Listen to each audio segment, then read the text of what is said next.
I couldn't be any more excited right now.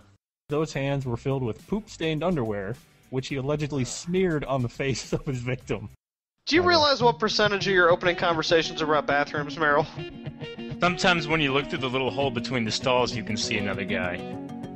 You should just look him in the eyes the entire time. I think you have the wrong expectations for what's going to go down here. We're going off the rails here. Maybe football instead. It's always next year.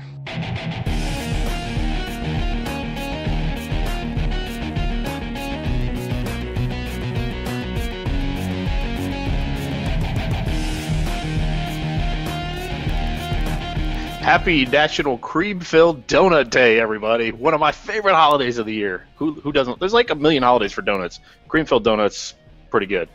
Welcome back to Sandlot Cast. It's 2015. We're a little late this year, but week one is still technically not done yet, so we're just going to kind of get into it and do it when we do it, and you'll take it and you'll like it. But anyway, this is the podcast about our uber-competitive fantasy football league where we will whip, and also we may even nay-nay. So heads up on that one. Hillers prefers the nay-nay, I think. Watch me. But with me this week and this year, hopefully, as always, I've got Anthony. What's going on, Anthony? How's it going? I have a feeling week one podcast is going to be all about complaining about the site navigation. Not so much fantasy football, but us saying, where the hell is the damn lineup for dad dicks? God damn it.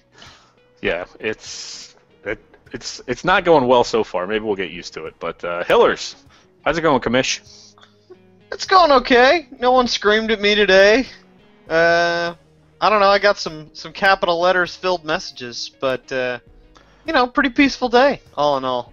That from your wife, or is that from like people at work, or?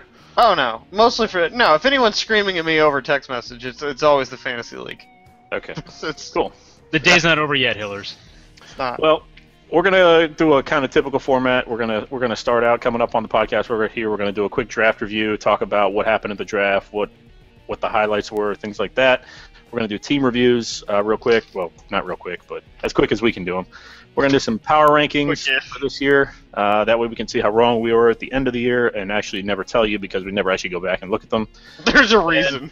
We're gonna do predictions for season long, which I'm guessing will tie into the power rankings in some way. But that said, let's get into it, guys. Let's get into the draft here, just to keep things moving because we got 2 football games to watch tonight.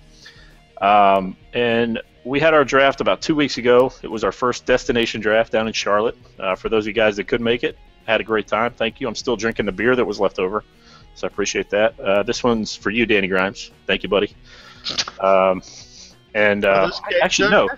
This was who bought the Miller Lite? Might have been Nick. Anyway.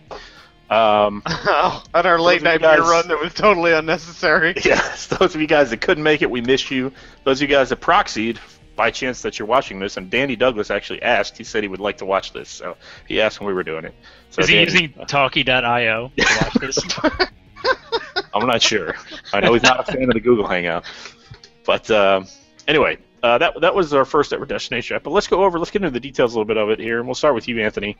Coming into the draft, let's start with that. What was your strategy coming in, and kind of how do you think it played out based on how things went? So, and this is, I thought this was a joke, but I guess it turns out it wasn't. This is not going to be a joke, but two things I did differently is I started drinking way earlier than I normally did. I think I had my first beer at about 10 o'clock, and that I think really it loosened me up to a point of no return before the draft even started. So that was, and then I also did, because of that, I did no research whatsoever. If you look at my research page, I have all my tabs from previous years. This one is completely blank. And I think that helped a lot, actually. Okay. All right. You just kind of, just seat of your pants, just kind of freewheeled it. All right. Well, in addition, having the dynasty draft in the other Sandlot League helped a little bit just to kind of know which players I liked and didn't like. But yeah, I did wing it. Right. And how do you think the draft panned out? Like as far as prices, the flow of it, things like that. Do you think it went? Were there any surprises to you overall? Well, the flow of the beer was excellent out of the keg, and the price was pretty good too. So yep. Yeah, I had a really good time, and it's all thanks to that keg. But as far as the football part, don't forget Mike Tyson. Helping you out. The Wait, what? I don't You know. What remember that? No. We No. spent about 20 minutes just watching Mike Tyson beat the shit out of hapless Oh, pudgy. that was like 8 hours after the draft, man. Well, whatever. It all sort of blends together. I thought it went pretty smoothly, especially the rules. They were crisp. The rule like negotiations in the beginning were crisp. We kept it short. There wasn't a lot of yelling. I think we're really getting this down. Yep. Hillers, how about you, man? What was your do you have any plans coming in? I know you said you didn't do as much research as you have in the past, but you did have a 7-hour car ride, which I'm sure you took full advantage of. Nope. Nope. Nope. Took a small nap. Listened to some music. Talked about pretty much not fantasy football things. But yeah, I mean, it's a high bar to get as much research done as I usually do per year. You know, detailed notes on who might be in a committee and all kinds of speculation on rookies. And a lot like Anthony, I think it helped me to just sort of be just more generally aware and not go in with all these people that, you know, I'd been reading all kinds of preseason hype on. Because I wasn't aiming at nearly so many flyers and wasn't wasting money holding back for guys I thought might be near the end of the draft and just spending it when it was up. And I feel like that worked in my favor. You know, it was my goal this year to have a thoroughly boring draft. And other than one rather notable mistake, I feel like I pulled that off. All right. So your biggest mistake, I think, was second kicker, which, you know, in the grand scheme of things, not that big a deal. I mean, Not it's that big no, a deal. I mean, he just no won. He Toby just Gerrard. won me a game this week, so I'm not complaining that hard. Right. I'll say that I thought coming in, I mean, I had a few different plans depending on how the early picks went. I thought inflation this year was pretty crazy. I thought the prices of guys were a lot higher than they typically were in the past. I had inflation at like $1.70 for every dollar, which I think is the highest that I have in my. I store it all in my Google Drive, so like I can look Really, at you past keep years. track of that? Well, I can look at past years. It's stored up in that cloud, you know, that cloud thing. And I had the highest inflation coming in. I think people had the most money in the draft this year coming in, and that caused for some really high prices. And I think that threw a lot of people off. Other thing is a really good rookie class this year as far as running backs. You know, Abdullah, Gordon, David Johnson, David Cobb, Duke Johnson, Todd Gurley. Like a lot of really good rookie running backs this year that went for a lot. But overall, I think it went well. I mean, it was pretty standard. You know, I don't know, no major surprises, I guess. I'm still wishing I got Calvin Johnson, Evan, you bastard. I wish I would have gone an extra couple of bucks, maybe gotten him from you. But after week one, maybe it's a good thing you got him. I don't know. We'll see. But any final thought? Oh, I will say the other thing is on the destination draft. I think it went really well. The one nice thing about it was we weren't in a rush to get done, really, other than the people who were proxying.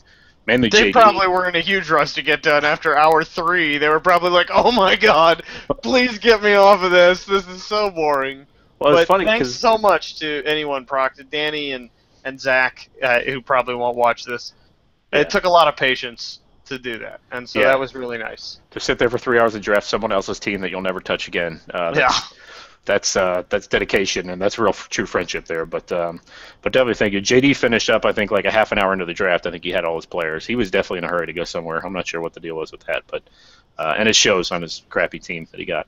But we'll get into that. Suck it, JD. Let's get into team reviews here, guys. Unless you want to talk anything else about the draft. But oh no, jumping back. Sorry. Destination draft. We talked a little bit about what we're going to do next year. We never really came to a conclusion on it. And I think we maybe like to try some type of thing again next year where we all go somewhere. It works out well because once you're done with the draft, you can kind of hang out for a while, talk about it, things like that. And it seemed to go well. So just keep that in mind next year.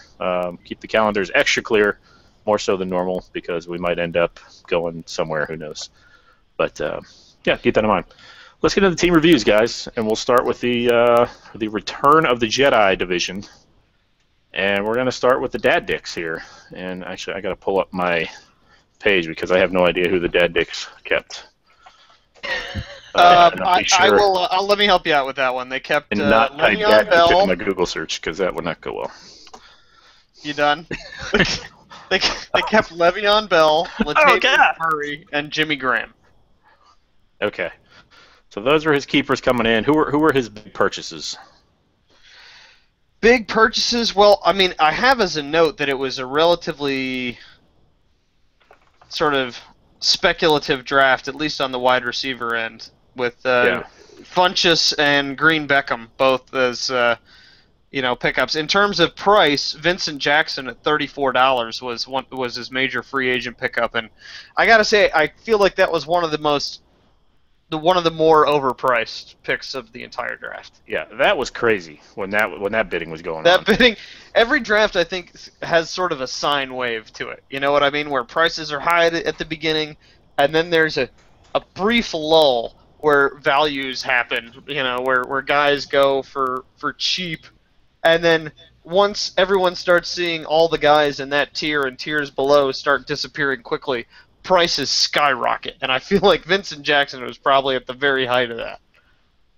Yeah, that was the oh crap, he's the only guy. He's the only guy left that's worth the damn. Let's pay $34 for him. Yeah, I'm a little surprised about the Drew Brees pick for Dix. I mean, he had him for more expensive, then he dropped him and redrafted him for $33. Just looking at, I mean, that's $6 more than Peyton Manning and way more than the next highest drafted dude, which I think was Matt Ryan at 16. So I mean, I just feel like there's really not a lot. Like you'd like Matt Ryan more. I mean, at least from tonight, right? Yeah, I mean, in addition, you kind of knew what you were getting into with Drew Brees. You knew the Saints were going to have a down year. They lost Jimmy Graham. I just don't really see the value in $33 for Drew Brees, but he won Danny a championship, so maybe there's a little bit of history love there. Sentimentality, is that a word? I think so. Sentimentalness? That's what it is getting the team back together. But if you're going to do that and have a little bit of speculation there, I mean, to go with Kaepernick as a backup, I got to think is a little bit risky. And the team is good. There's some promise here, but that's where I think it stops, is it's some promise. You know what I mean? It's like I can see Deshaun Jackson or Eric Decker or Danny Woodhead or Darren Sproles all being pretty good, better than you maybe think. But none of those is going to be like, barring something remarkable, some major injury situation or something, going to be huge. And so I feel like his potential is a little bit capped by his draft this year. Well, he's still got Le'Veon Bell, so let's not forget that. Maybe in 3 more weeks he does. Let's see what his record is. It's 2 weeks. He gets him back at week 3. Okay. He's still got Jimmy Graham, who doesn't show any signs of slowing down, even though he's on the Seahawks.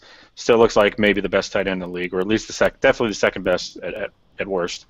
His big purchases were Deshaun Jackson, Vincent Jackson, and Eric Decker, and Drew Brees. Those were his big purchases. So he tried to kind of shore up that receiving core, and did he do it? We don't know. Now Deshaun Jackson's out for a few weeks, so I'm not sure who he's going to. I think I might disagree with your Jimmy Graham assessment a little bit there. I don't know if he was a top 5 tight end this week. I think it's a little too soon to say that he's still on the top of the heap in Seattle. I think he caught 2 touchdowns this week, actually. I'm seeing 1. Oh, okay. I'm seeing 50 yards and a touchdown, which is to be fair, they played against tight ends. They played against that Rams defense, which is one of the best defenses in the league. So we'll see. I mean, it's 1 week. It's hard to say, but it's hard to say. Right. But he's invested in him. He needs him to be a top tight end. So if Bell and Graham pay off and Brees is close to what he's used to be, this team will still be good. Well, I mean, you're kind of ignoring Latavius Murray a little bit. I watched a lot of that game, and yeah, the Raiders got in a hole early, but that's going to continue now with Derek Carr being out. So Latavius Murray didn't get the ball a lot, and then when he had the ball, he was getting chewed up. I mean, that's not the performance that you want out of a number 1 running back. Well, I guess number 2 running back. I mean, yeah, $6 you got to keep him, of course, but who does he have behind Latavius Murray? He has nobody. Maybe Woodhead. He's got Danny He was Woodhead. convinced he was going to be a superstar.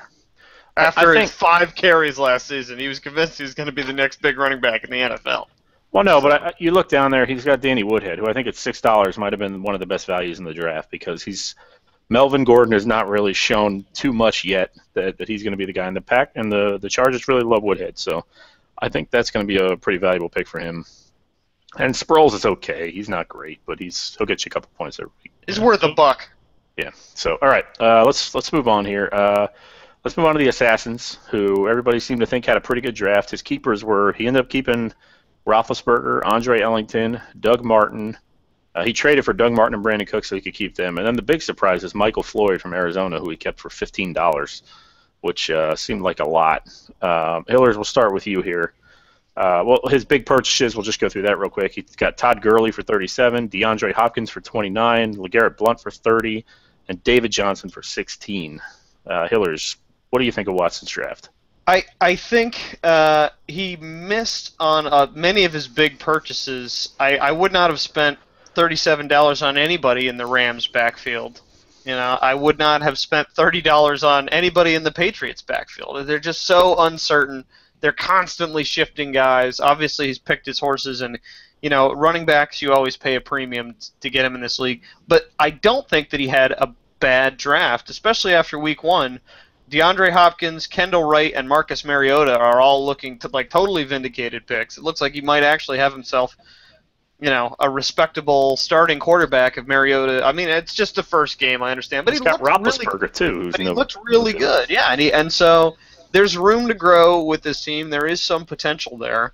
I'm not 100% thrilled about Ellington. It seems like every running back he got has so many question marks and could be overtaken by 2 or 3 different guys, but he also backed up Ellington with David Johnson, so you can't say that he wasn't prepared for that stuff. Right. And altogether, I think it was a much better draft than we're used to seeing out of Watson. Anthony, I know you're usually pretty high on Watson's decisions here, so what do you think of how his draft went? Well, I voted for him for best draft. Kind of in hindsight, in under these circumstances, knowing what happened to Ellington and stuff like that. Yeah, but he got David Johnson. That's why he got David Johnson, right? Yeah, so I really like his Hopkins pick. Hopkins getting targeted a lot and in the red zone. I think that's a great $29 pick. Yeah. When I look at Choop's team, and he's got Joe Randall and Abdullah for a total of $62, and then I look at Assassins, and he's got Gurley and Blunt for a total of $37. I think that he could have done a little bit better drafting running. 67. Yeah. And David Johnson, okay, I'm fine with that as a backup. But Hopkins, I think, was the star of that draft. And Julio Jones just continues to be wide open. Anyway, my God, he's going to catch 20 passes for 200 yards tonight. Just. Yeah, so a good draft overall by Watson here. I mean, the thing he didn't have is the huge mistake where everybody went, what? What are you talking about? I mean, maybe LeGarrette Blount at 30, but I think that was another thing where at that time in the draft, it was like it was him and a bunch of bums, and it's like, well, Blount has the highest upside, right? Because if he is the guy that the Patriots choose to go with, he's going to have value. Now, Patriots very rarely do that, so we'll see what happens. But overall, pretty good draft for Watson. I think everybody thought he did a good job. You have to be worried about Ellington, though, right now. I mean, he might be out for several weeks with that sprained knee. I think it's sprained PCL, they said. So, right. So Chris Johnson's the backup. It's not even necessarily David Johnson. Yeah, but it's still... Time will tell. It's Chris Johnson. I mean, I think David Johnson takes that job over. Even if Ellington gets healthy, I think it's David Johnson's job by the end of the year. But we'll see. Like you said, time will tell. Well, it's hard to tell. He had one touch, but it was 55-yard touchdown, right? Yeah. It's like, what do you do with that? It's all speculation at this point. Yeah. Right. All right. Peanut butter jelly time. Brett could not make the draft this year, so he had a proxy of, was it Danny? Zach? Oh, Danny. Danny drafted for Brett, and Brett kept 2 players. He kept Justin Forsett and Alshon Jeffrey. And that was it. But he got a great value in Jeffrey, and Forsett, if he does what he did last year, pretty good value. His big purchases were Stafford at quarterback. He got Frank Gore for 35, Watkins for 19, Melvin Gordon for 38, and of course Brett has to have Tony Romo. He's contractually obligated for $12, and John Brown for 13. So what do we think, Anthony, of Brett's draft or Danny's draft? Being a former Matt Stafford owner, I applaud his getting a legit backup because now, I mean, Romo looks good. I mean, I think Stafford's now your backup. Romo's your primary guy, so that's a good move. Hey, McManus, look at that. If Peyton can't throw the ball anymore, at least McManus will get a lot of leg time. So not bad. Leg time. But the rest of the guys, I'm not too big on the rest of the guys. Sammy Watkins, time will tell. Frank Gore, I think, is a little overpriced at that age. And Melvin Gordon, that's about what I thought he'd go for. Frank Gore cost his age, doesn't he? No. That could be right. It was a lot for Gordon. Again, I think we got to a point in the draft where Danny said, he's bidding this guy up, and we're like, and Danny's just saying, I got to get somebody, because there was just nobody left at that point at running back, and it's like, You just got to start bidding. You got to buy somebody, and they're going to be overpriced. In this draft, everybody seemed to be overpriced. That was worth a damn. So, Hillers, what do you think of the PBJ here? Yeah, I'm sure he was wishing he'd gone in at Ingram at 40 rather than have to fight for Gordon for 38 with the situation with the Chargers, especially after week 1. You're kind of like, oh, that's where I spent my money, but there is reason to hope. Frank Gore was expensive, but as you pointed out, running backs are expensive, and everybody's always signaling the death knell of Frank Gore, and he's always at least like a capable RB2, if not a little bit over that. And luck-wise, I think he's done well already with Dez Bryant. If he's out for a month, Jason Witten's value, he becomes a wide receiver too, at least. Right. If not a little bit better than that. And so he's in good shape with that. I don't know what to think about Romo. That game last night was insane. I did not know what to make of it. I took no lessons from it, but except. I did like John Brown a lot, and it looked like he was being looked at a lot in Arizona, and I would not be surprised if he replaced Sammy Watkins relatively early on in the season. Not a team that I'm like terribly scared of, but enough there that they could be a spoiler and a little bit more powerful than I would have expected immediately after the draft. Yeah, there's some upside for sure. He's got some young guys that might pan out, and Brown and Gordon and Watkins. And McManus. The leg time. He's got Talaferro, which who knows? If Forsett goes down, he's got his handcuff there. Maybe. But Romo's going to be Romo. I mean, I will say that. I feel like Romo's like the same guy every year, right? He's always a guy that you're okay starting him. He's going to have some huge games. He's going to have some okay games. He's like the 9th best guy. Yeah, that's what he is. It's, which is fine, whatever. I mean, so anyway, PBJ, I'm not. We'll get into where we think they are as far as other teams. He didn't have a whole lot coming in, so he's got to hope for some guys to hit this year, and maybe it happens for him. Who knows? We don't know anything. What I'll say last thing about PBJ, since we probably won't get into the week 1 matchups, you got to look at the newsbreakers because Sammy Watkins did not play, so you can draft a great team, and if you're not starting them, you're not going to win games. And Merrill is still there, maybe? I'm here. Yo. Did you hear me? I did not hear you. That's fine. It did not require your input. Okay. All right. Let's proceed. Let's move on to Black Widow's next team here. I kept Jamal Charles at 27, Odell Beckham at 13, should have been 4, and Greg Olsen at 13. I'll say my strategy coming in, I really wanted to go hard at Calvin Johnson. I figured he'd be out there, and I did. I went all the way up to like $49, I think, and Evan went to 50, and that just seemed like so much. In the past, I bought Randy Moss for 55 one year when he was at the Patriots, and that didn't pan out so well. So I didn't want to go down that road again. So I didn't go for that. My big purchases were Arian Foster for 23.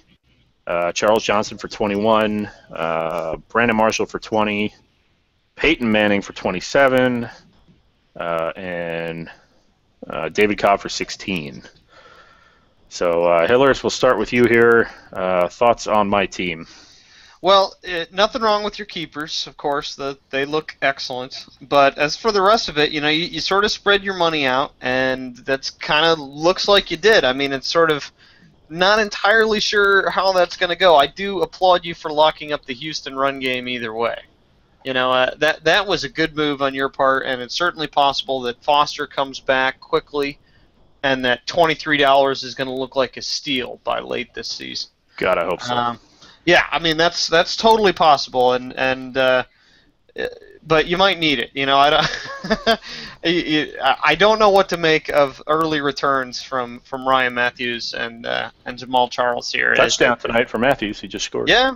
Oh, he just scored. Okay. Well, there you go. I mean, it's like, but that's it's a good team. I think you can beat many teams much of the time. I don't know if that puts you in elite territory, and I think it might take your team a few weeks to get ramped up, but most of all, after watching Week 1, Peyton Manning, what the hell is he doing, man? It's like if a receiver's caught with their ankles, he would be doing great, but they don't, and he wasn't. And he looks very McNabbish. If that's the case, you do not want to be a team relying on Teddy Bridgewater to be your starting quarterback. I'd be careful what you say there. First off, because you watch out for old Teddy B. You better hope so. Yeah. If you think he's a Peyton Manning replacement, then I think you're in a small camp of people. Well, heck, freaking Mark Sanchez is a Peyton Manning replacement right now. Anthony, thoughts? Yeah, so I would say all of the exact same things that Hiller said, but I would put the negative spin on it as opposed to the positive. I mean, so, hey, you locked up the Houston backfield. Man. It's amazing what a little tone change will do for the same statement there. Houston's offense was not the greatest, and Alfred Blue did not look good. I mean, yeah, no. Kansas City Chiefs came out and they were dynamite on defense, but Alfred Blue looked bad. He did. Odell Beckham and the Giants' offense looked bad. They did. Brandon Marshall, he got a touchdown, but that was against the Cleveland. Cleveland's got a good pass defense. All right, okay, fine. We'll see. And Amendola wasn't really part of the Pats' offense on a game where they threw for 4 touchdowns. And Charles Johnson, we don't know yet. We don't know on that one. But hey, where was Greg Olsen that game? Not there. I don't know. Yeah. Is he had a touchdown called back. Jordan Reed, did you drop him and then let me pick him up to get like a 12-point game this week or something like that? Yeah, I did. I wanted to help you out with that. Thank you. Yeah. Much appreciated. So I watched that one. So I would for you. I might just. I don't know. I'd be seriously worried if I were you. I would hope that Teddy Bridgewater has a good game because that might turn your season around a little bit. But if Peyton continues the way he's doing, I would be worried about your team.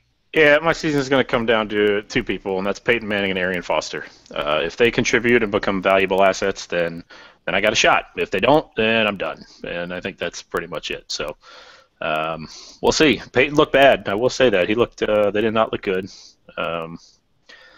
But I don't know, man. I don't know. There were a couple passes that he just missed, a couple of deep balls that if he would have hit them, they would have been touchdowns. It would have been a completely different game. I think it was like 2 passes that he just overthrew. It would have been 2 touchdowns and an extra 100 yards. So we'd be talking. Too early to panic, but not too early to worry. Right. So all right. A New Hope. Let's go into that division, and we're going to start with another host here on the podcast, and that is the End Zone Bombardment Squad. And Hillers, we're going to start off with you here. He kept Marshawn Lynch at 22, Chris Ivory at 6, what a steal, Antonio Brown at 19, and Devontae Adams at 8. Maybe had the most value coming into the draft. Great set of keepers there. He drafted, really waited on quarterback, ended up getting Jameis Winston, Andy Dalton, and Tom Brady for $12, who then got his suspension overturned, and boom, you got yourself a top 5 or 6 quarterback. Congratulations. Big purchases: Andre Johnson, Delaney Walker. Andre Johnson for 33, Delaney Walker for 10, Nelson Aguilar 17, T.J. Yeldon for 29, and Devontae Parker for 10. Hillers, what are your thoughts on Anthony's draft here? My thoughts are that I had this team down after the draft as one of the more speculative drafts. It seemed like he was leaning heavy into the hopes of Aguilar at 17 and T.J. Yeldon at 29, which is someone who's overspent on Jaguars running backs before. I could tell you, I was like, he's gonna hate that one. And guys like Devontae Parker and things like that. Cody Parkey just missed like a 35-yarder. But I gotta say, pretty much everything panned out for this team that was in doubt. As you said, the keepers were really great. Really but good. Chris Ivory didn't look nearly so great before he scored a couple of touchdowns this weekend. And Tom Brady, we didn't even know if he'd play the first 4 weeks.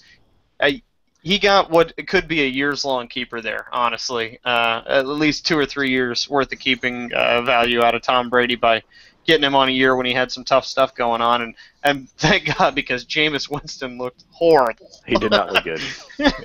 And so the team seems really well set. I like the pickups. I think maybe with Allen Robinson that the hype might have exceeded the capability there, but other guys like Tevin Coleman, maybe even somebody in the Falcons' backfield. He doesn't have Tevin Coleman.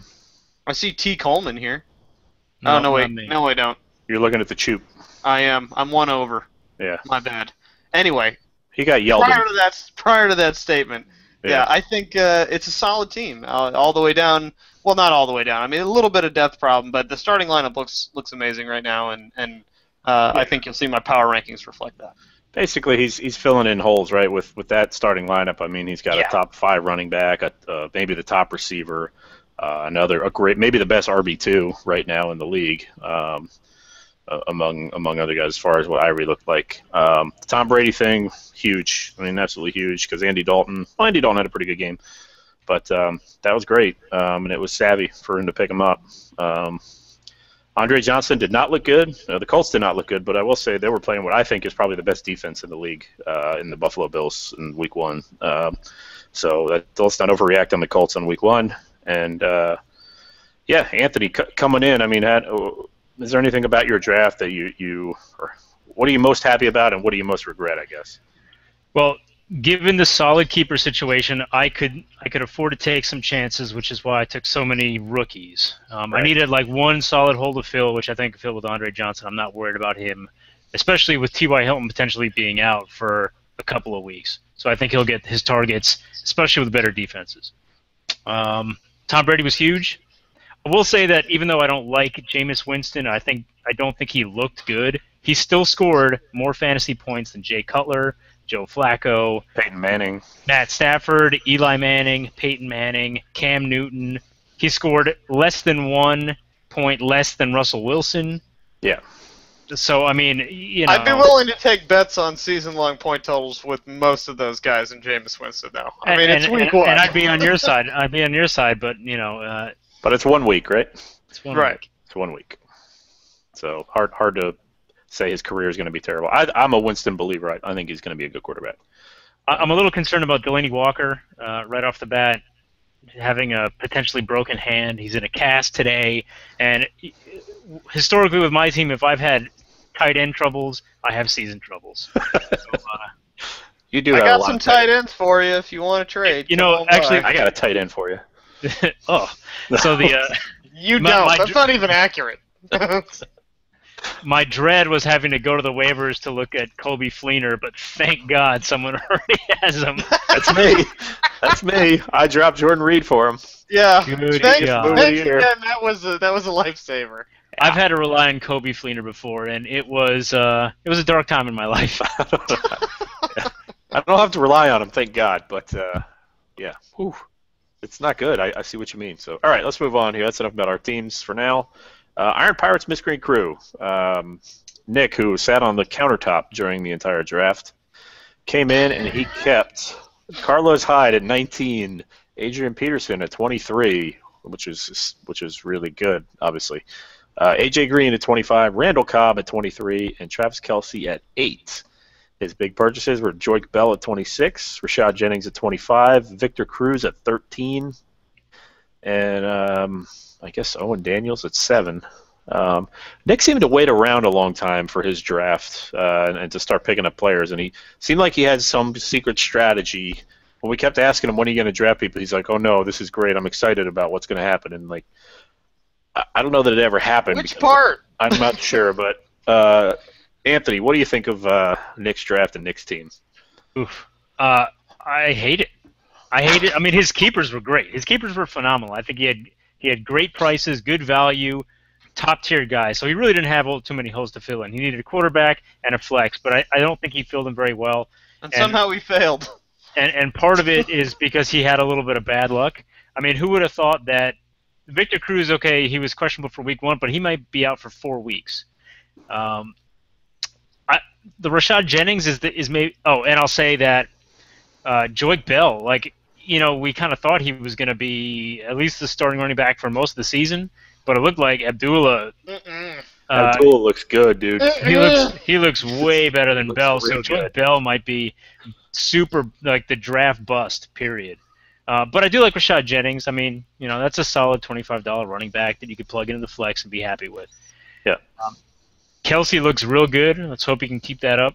And, I don't know if he drafted Percy Harvin or if he picked him up, but he picked him up.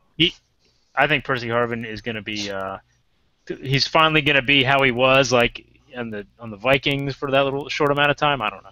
He can have them. I relied on Percy Harvin once in the past, and it was a dark time. You and me both, yeah. Nothing but disappointment and regret. Oh my God, so much potential and so little production. Hillers, what do you think of Nick's team? Yeah, he Forrest Gumped his way into some of the better keepers value-wise and just all around. Like, I feel like he just sort of backed into some of this stuff, even for when he got Carlos Hyde, it's like at that time it seemed like too much to pay $19. Now it seems like a good investment. Other than that, though, well, he kept Carlos Hyde.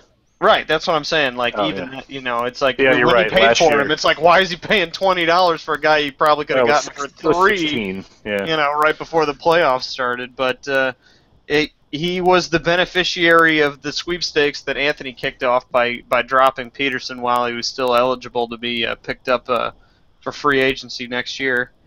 And but other than that, I don't like too much about this draft. Whenever you see a guy with, let's see, 4 or 5 $1 players, he's either way ahead of you on where he's picking these guys or way behind. Yeah. And I feel like Nick is the latter. His team looks great, but not because of anything he did in the draft. I agree. This is kind of a mess.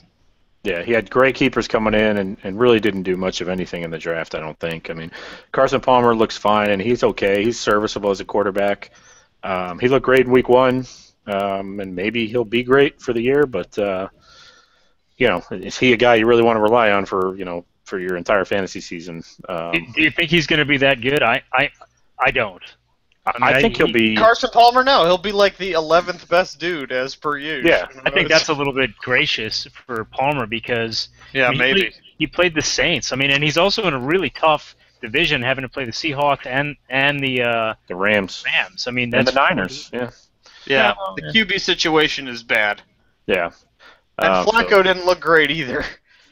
Yeah, Coming I'll off a never good year forget. Like, Flacco. I looked over, and Nick still had like 5 people left, and everybody else had 1. I'm like, Nick, what are you waiting for? He's What like, are you doing there, guy? Where it gets exciting. I'm really excited about what's going to happen next. And I'm like, what are you talking about? Like, Cordero Patterson's like the best player left. What are you doing? I don't know where his excitement was coming from either. Yeah. But anyway, all right, moving on. The keg. Deep within the well of Makita things. Let's go on to the Choop here. Choop and Ebrace came in. They kept 3 players. Ryan Tannehill at 4, Emmanuel Sanders at 9, and Jarvis Landry at 7. Really cheap keepers had a lot of money coming into the draft. And what did he do with it? Well, he got Joseph Randall for 30, Amir Abdullah for 32, Tevin Coleman for 24. Good pair of rookies there. Allen Robinson at 18, Mike Wallace at 12, and then a lot of guys between $3 and $9.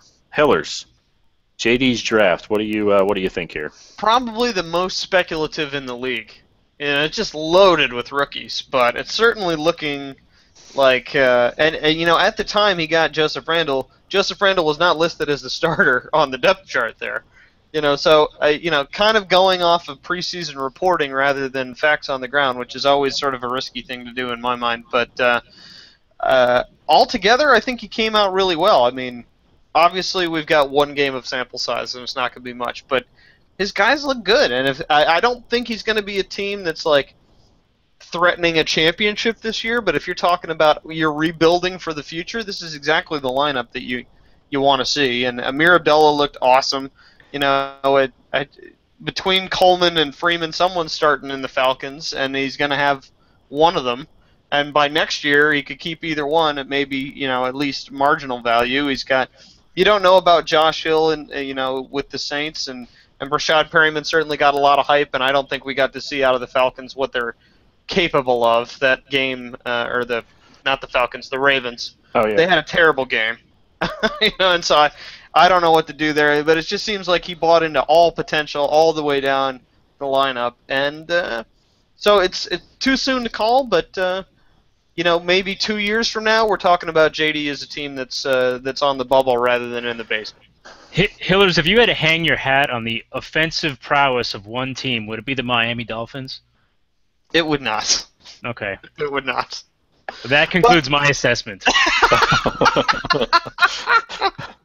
That's true. He's got Tannehill. He's got Landry. He's got Jordan Cameron. He's got the Dolphins D. He's got, Yeah. Okay. I mean, so the Dolphins played the freaking Redskins. They were the number one defense, so they were supposed to kill it, and they couldn't get it done. So that doesn't bode well for the Choops. Okay. Yeah, Hillard. I mean, I will say that. I mean, it's like JD looked at the team and said, "Well, you know, I got some rebuilding to do. Let me do this." But let me rebuild. It's like Joseph Randall at 30, Abdullah at 32, and Coleman at 24. I mean, not a ton of rebuilding. value. There's not a ton of value in those guys, right? Like, right. Well, and Allen Robinson is certainly looking like, oh wait, it's Jacksonville. You know, there's not going to be a number one receiver coming out of Jacksonville, and so I see what you're saying, but I think he's trying and he's making the right. He's trying. I mean, he definitely went all speculative for sure, and I guess he had to do that in a rebuilding year. But yeah, I mean, if he bought a $40 like regular guy, would that have got him a championship? No. Yeah, that's not going to win him a title. So it's like he's trying to get someplace, and I appreciate the strategy. Yeah. I'm gonna pile on though and say in one more year all of his guys are gonna cost it's gonna cost him $20 more to keep all of them. Yeah. So it really doesn't help you.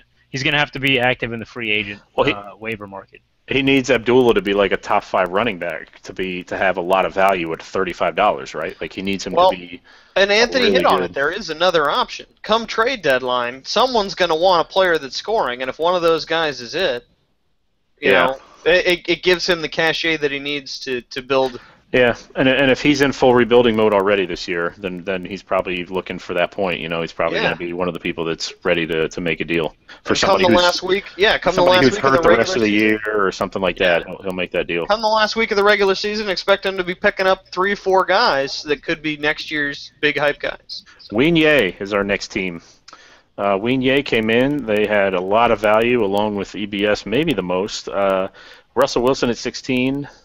Jeremy Hill at 11, LaShawn McCoy at 38, Mike Evans at 4, and Rob Gronkowski at 22, which still looks like a steal somehow for a tight end. Total steal. His big draft picks are Keenan Allen at 20, great pick. Giovanni Bernard at 13, had a pretty good day.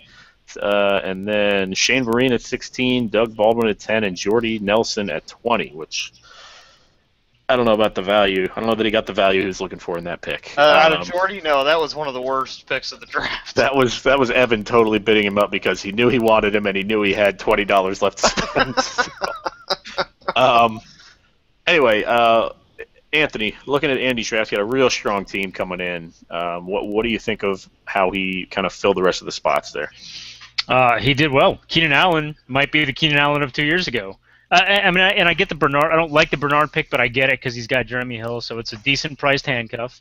That's going to put some points up if you absolutely need to start 2 running backs. That's probably the team that you want to start both of them. Don't forget about Fitzgerald there for $7. I mean, that's cheap for Fitzgerald. I'm forgetting about Fitzgerald. I've been down the Fitzgerald road. But $7, I mean, it's a different year for the Cardinals, man. It certainly look that way. That could be at least a wide receiver too. Okay. And I don't like the Vereen for 16, and I don't like the Baldwin for 10, but whatever. I mean, his team is pretty solid. Those are guys that you probably never need to start, but you're glad you have them if it comes down to it, because at least they'll put up some amount of points. I'll see your Larry Fitzgerald and raise you a Steve Smith at 9 and Isaiah Crowell at 8. I mean, those are... Crowell was the one I was going to talk about. That is looking like it could be a massive steal considering how big priced running backs usually go and what he was doing at least through week 1. And they promptly traded Terrence West right after our draft. So so there goes that. And then suddenly, you know, if that news had been known beforehand, I got to think he goes for at least $25. Right. So this was an amazingly strong draft for him, I thought. You know, it's like just really consistent, didn't totally overspend. Any of these guys, if they totally blew up, would still be at value. And they didn't cost so much that he couldn't get all of them. You know, and it's like, and I agree, Doug Baldwin, what are you going to do with that? What are you going to do with Jordy Nelson when he's got to be $25 when you're already sitting on, you know, Keenan Allen and hopefully somebody else if you can trade and Fitz at 7? That's a little bit dumb, but it's there's no problem with any of that. You know what I mean? So I think this is one of the I've been saying since last year that people should watch out for Andy's keepers, and he had nothing but a strong, consistent draft, and I think people should be very worried. I think Yeah. he also made the right move trading for Russell Wilson. I mean, he needed that quarterback to come in with 5 keepers, and he got the best one available for very little, really. So I think he did well doing that. Yeah. Okay. Final division here. Empire Strikes Back. This is the division of death. We will start with although with EBS and Winye in the other division, man, those are 2 really strong teams. Poor Iron Pirate and Choop. They're going to get crushed all year. The Sex Cannons we will start with here in the Empire Strikes Back division. Sex Cannons came in with a lot of value as well. They had They traded for DeMarco Murray, who they kept at 18, Lamar Miller at 20, Julio Jones at 23, Jordan Matthews at 9, and Tyler Eifert at 4. Big purchases were Megatron at 50. That was his real big one. And Matt Ryan at 16. He ended up going 3 quarterbacks in the draft. Also got Eli and Bradford. And he got Bishop Sankey at 19, who looked pretty good yesterday as well. Thoughts, Hillers, on Evans' draft? Damn him. Damn his eyes. It was good as usual. I mean, there's some flyers here, but they're in the back end of the roster. You know, he knew what he wanted. He got rid of Demaryius Thomas through trade, and so he was like, well, I'm just going to buy the best available wide receiver, which has been perennially one of the best wide receivers in the league throughout the last several years. Doesn't matter how much he costs. That's not the point. The point was to get the best starting lineup, and he got it. And it's certainly looking like his estimates about guys like Safarian Jenkins or Coleman or Stevie Johnson all look to be panning out, which is not what you want to see out of somebody that has that strong a lineup already. So, yeah, good draft. You know, it didn't look stunning at the time except for the Megatron bid, but at least through week 1, I'm increasingly concerned about the depth here as well. Anthony, thoughts on Evans' team? It's really good. His wide receiving core is scary. His tight end, I think, will be good. Finally, after a couple seasons of not panning out. I guess if I had to pick a little bit, there's some question at running back because DeMarco Murray, he didn't get that touchdown tonight, and Lamar Miller did not. He did. He got one. Oh, he got one. All right. He got one. Yeah, after we signed on here. I don't think Sankey can perform at that level. Of course, that's a high bar anyway. But I don't believe in Lamar Miller, and behind Sankey, there's really no number 2. David Cobb, man, in week 10. Yeah, you're gonna have to wait a while for that one, I think. Oh yeah, Maybe forever. Well, so and then with his quarterbacks, I like them all, but I would never know which one to start. I guess you start Matt Ryan all the time, but Matt Ryan has had a couple of down years in a row now. So he always starts strong, right? And then he kind of fades, it seems like, down the stretch. It's weird. Well, it's a new coach there this year, new scheme, and they're trying some new things. And tonight was sort of a mixed bag. He did many things well, and then some kind of boneheaded interceptions. Yeah, 2 picks. Yeah, but they won anyway. Yeah, I think Evans' team, like you said, maybe the best receiving core. It could be the best receiving core the league's ever seen, honestly, with Calvin Johnson and Julio Jones, and then plug in whoever, and it doesn't even matter. But you've got Jordan Matthews, who could be really good this year. That's pretty scary. Yeah, I think it's going to come down to quarterback for Evan and that RB2 slot. Well, and if Murray breaks down, then you're starting Lamar Miller and Bishop Sankey, which you're not too thrilled about. Yeah, that's not great, but you can say that about any team. If their top running back breaks down, then you're starting, right. Bombs. So that's where Evan, we're picking nits here. So good draft overall. He definitely went all in on Megatron. That was his big pick, and he had a strong team coming in, so he didn't need a whole lot. So Hiller's Trickery. The Trickery. That's the best you can come up with. I don't know. It's a tough year for names. Nothing really leapt out at me. Something will come around once I start. Hiller's Hot Carl. That was just the last one of the insulting nicknames you happen to get. There was nothing special about it. Yeah, okay. I wasn't feeling it. Hiller's Trickery comes into the draft with keeping Aaron Rodgers at 28, Jonathan Stewart at 4, Demaryius Thomas at 32, Golden Tate at 12, and Julius Thomas at 8. His big picks were Ingram at 41, C.J. Spiller at 19, McFadden at 22, Roddy White at 10, and Yeah, I mean, Everybody else for less than yeah, 8. everybody else kind of was mixed in there. Some plugging in some depth there. So, Anthony, looking at Hiller's draft, what do you think of his team here? Well, I mean, he went out and got the best free agent running back in Ingram, I think, at the time, non-rookie. I don't really like the Spiller, but I get it for the handcuff. But that's tying up a lot of money in the Saints' backfield. So that's where the bulk of his money, I think, went. McFadden for 22, I think, is a little bit overpriced. And the other guys are nothing. Well, that was the amount of money I had left. That was just mostly to piss off Grimes. Yeah. Fair enough. I'm not keeping Darren McFadden as part of a committee, so. Yeah, Okay. I don't know. I mean, it's not a flash. He went out and got the best running back, single team running backfield. That's what he did. Okay. Yeah, I'm not I'll say Hiller's, like you said, you came in, you didn't want to make any splashes. You're just kind of looking to make smart picks. And I don't know. I'm not a huge fan of your draft, but, if Ingram pans out and those Saints pan out, then you're in good shape. You had great value coming in, so you didn't need a whole lot, really. You just needed, 1 or 2 spots to plug in and to really kind of fill out that lineup. I think Roddy White at 10 might pan out. He looked pretty good tonight. And McFadden at 22 is going to be a waste of $21. So,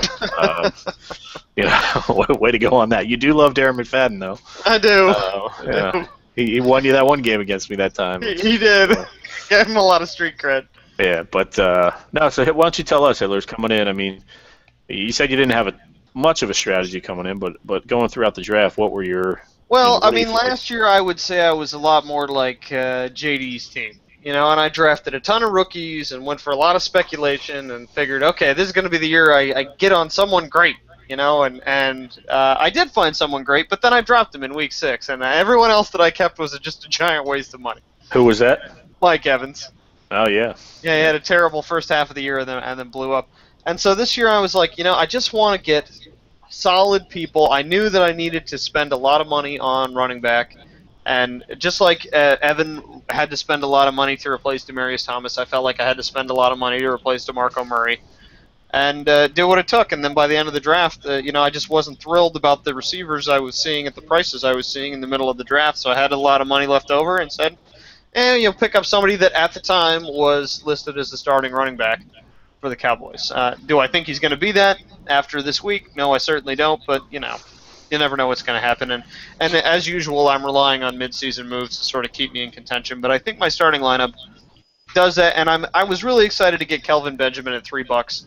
I think if things don't pan out, that's the kind of guy you really want on your roster for next season. Yep. Okay. Hillers, I'll say that.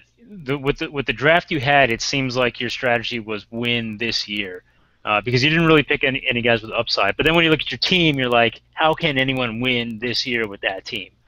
At least that's how I view it. So I do also agree with Mike that the key to your season might be that mid-year trade. Yeah. So let me ask. Who would you have gotten differently in the mid round? We're looking at basically you both agree it's like I got the biggest number running back. So which receiver should I have gotten to make this team competitive? Is there any one guy that would have done it? Calvin Johnson. I might have picked a more upside DeAndre guy Hopkins. than Roddy White, maybe. Pick someone that with a little bit more, someone at the same price that has more upside. Because Roddy White, I think you know what you're going to get. You're going to get pretty good games and then an ankle injury. Well, it's what it could have should. You could say you paid 22 for McFadden when DeAndre Hopkins went for 29, right? But that was the last pick in the draft. You could say that about anybody, right? Anybody could have got DeAndre Hopkins. Mostly, what you would have been looking at is me paying $9 for McFadden and then me leaving the same amount on the board as 7 other teams. Oh, okay, I see. So yeah, again, you got your Rodgers, you got.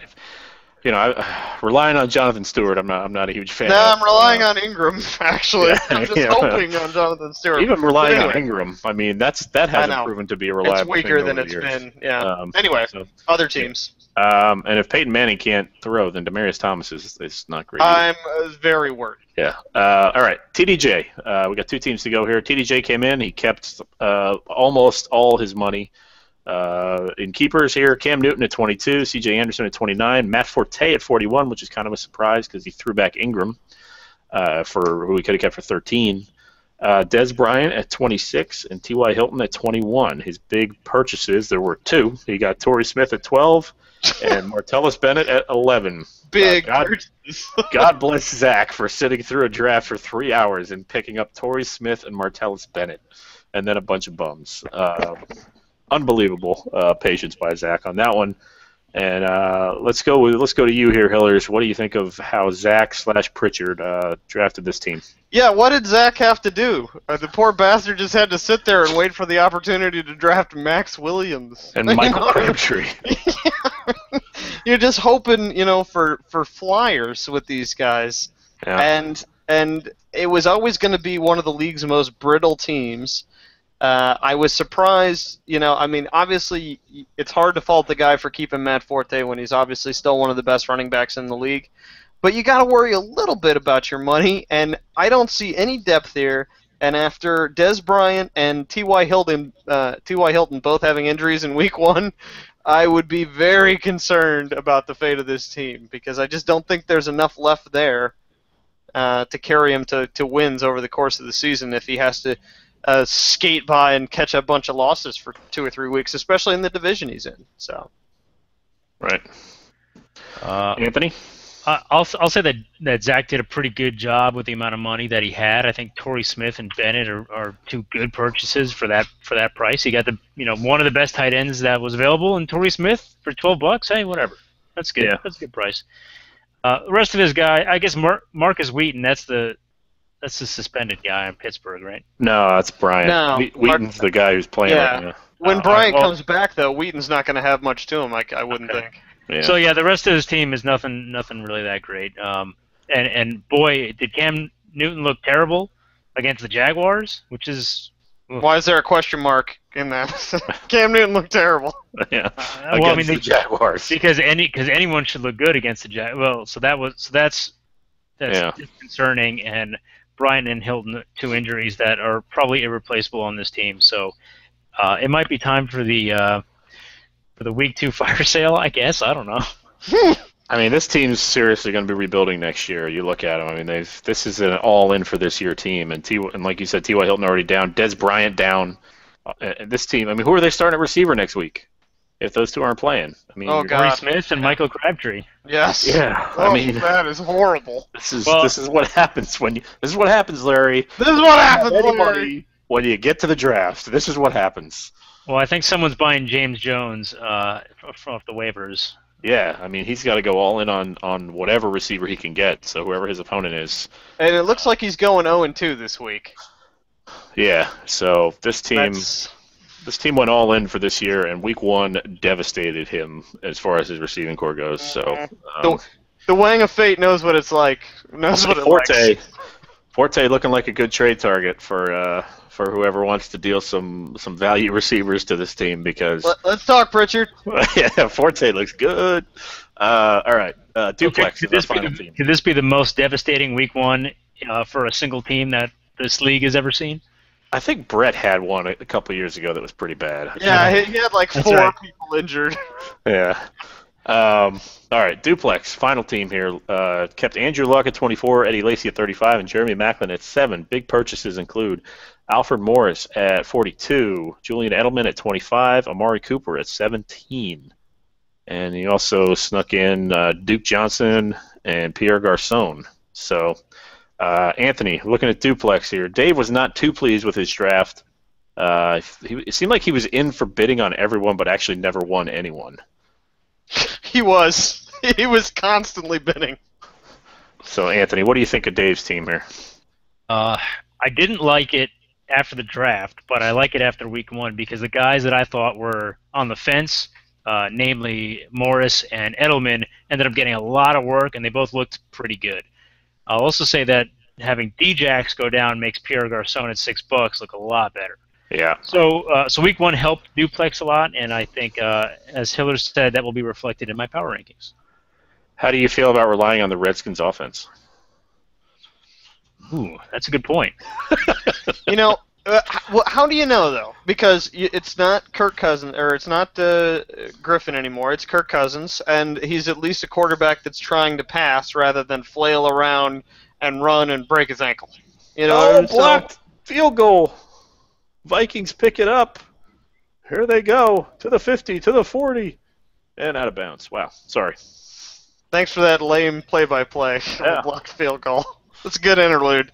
It was. But it's a typical Dave team in that at the end of the draft you go, whatever. And then it's still a team that you would be surprised to find that they're picking up 80, 90 points from week to week and gradually And find crawling themselves his way up into in the wild card playoffs. hunt at the end of the Yes. year. And it's like, how the hell did this happen? And Right. I mean, for a 3-time champion, I feel like we've said that about each of his title teams, and I'm going to try to not get fooled again here, but obviously he's in my division, so I'm going to find out exactly how good it is.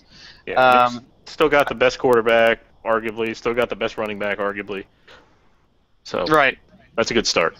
There's a lot to do. I mean, I don't know if Macklin's going to pan out. I don't know if Amari Cooper is going to be anything. He's still a Raider, but there's opportunities here, even with Brandon LaFell being hurt and out for a good chunk of the season.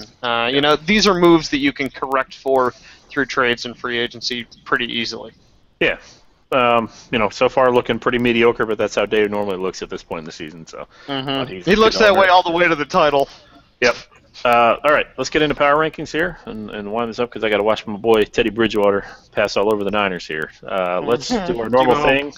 12-7 here. We'll start with me, and then we'll go to Anthony and then Hillers. At 12, I've got the Chupa brace. Too much speculation for me. At 11, I've got PBJ. At 10, I've got TDJ. I probably should move TDJ down after this week. At 9, I've got Iron Pirate. At 8, I have the Duplex. And at 7, I have Hillers. Anthony. All right. 12, I have TDJ. 11, Assassins. 10, the Choops. 9, I have PBJ time. 8, Dad Dicks. Who'd you have at 9? You kind of went out there. Sorry, 9, I had PBJ PBJ time. Okay. 8, I had the Dad Dicks. And that's primarily because of the, specifically at week 2, having Bell out and Murray looking bad. Sure. And then 7, I have the Widows, Peyton. Okay. Hillers? At 12, I have the Assassins. Not enough to lose his pride of place at the bottom just yet, although that may skyrocket. Wow. At 11, I have Dad Dicks. At 10, I have TDJ. Wow. Yeah, Grimes, you're plummeting. You're plummeting. How can you guys have TDJ at anything but 10 or anything but 12? Yeah, I probably need to move. Well, it's still Forte. There's still something there. I mean, it's 10 is pretty bad. I mean, for a guy that I thought was like in contention for a title, 10 is a big drop for me to week 2. But we'll see. Future weeks will bear out. At 9, I have the Widows. At 8, I have PBJ time, and at 7, I have the Choops. All right. At 6, I've got the Dad Dicks. At 5, I've got the Black Widows. At 4, I have the Assassins. At 3, I have Sex Cannons. 2, I've got the Ween Ye, and at 1, I've got EBS. Wow.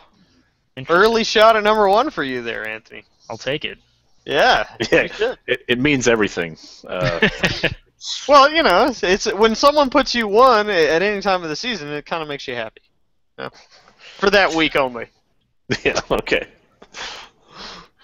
All right, for me, I have Iron Pirate at. Oh no, I have to do 6. Hillers at 6. Iron Pirate at 5. 4, I have EBS. 3, I have the Duplex. 2, I have Sex Cannons, and the Ween Ye at number 1. All right, Hillers. That's crazy. Basement of the penthouse for Ween Ye, I'm sure on many of our rankings here. At 6, I have the Duplex. At 5, I have myself. At 4, I have Iron Pirates. At 3, I have EBS. At 2, I have the Ween Ye, and at 1, I have the Sex Cannons. Okay. Fun fact is the Ween Ye has never been ranked. He's never been ranked number 1, but he may have never been ranked lower than like 7 in the history. That is a fun fact. No, I'm sorry. Hillers. No, never mind. That's CBS had him 6 at 1 week. Let's see, 9. Oh my lord. No, I'm sorry. I gave him a 4 in 2013 for during 1 week. for 1 week, and then he went back up to like 11.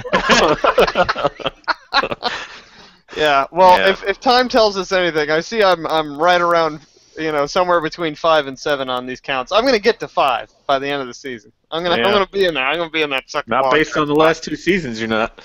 I was in the playoffs last season. Were you? Yeah. No. All right. I think Look he's at- lying. I don't know about that one. Yeah, you're suspect. All right, predictions, gentlemen. It's not suspect. It's Let's not provable talk about fact. the past. I want to talk about the future. We're going to talk about this season.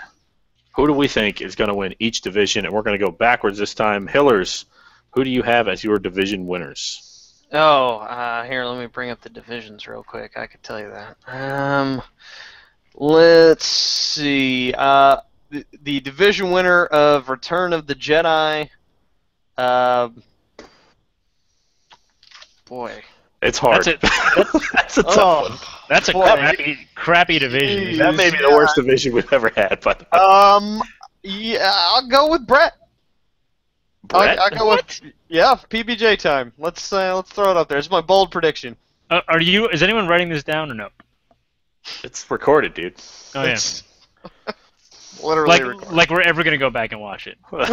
Oh, we're coming back to this. Um, All right. Who else? as a New Hope, I've got Winye. All right. Dagger. Which I don't think will be unusual. And for Empire Strikes Back, I've got Evan, just because he wins divisions. Okay. He does. Anthony. I will take. I'll take the Widows in Return of the Jedi. I will take the Winye in A New Hope. And Sex Cannons in Empire Strikes Back. Okay. Totally unsexy picks across. Yeah. I'm going to take the Widows, EBS, and Sex Cannons. So, is that what you just said, Anthony? No, I had Winye instead of He had Mido. Winye. Wow, okay. But I do think EBS is an easy playoff team. Yeah. So- For my wild cards, I've got Winye and Dad Dix. Who do you guys have for wild cards? I have myself and Duplex.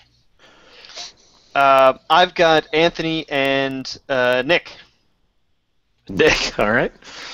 All right then. Oh, so you're picking both wild cards from A New Hope? Yes. That's retarded. Because I think Empire beats up on themselves all year, and that Return of the Jedi is terrible. So. Okay. And then in the championship, gentlemen, Hillers, who do you have beating who in the championship? I will take Winye over the Sex Cannons because I think that would be awesome. Okay. Anthony. I am going to take...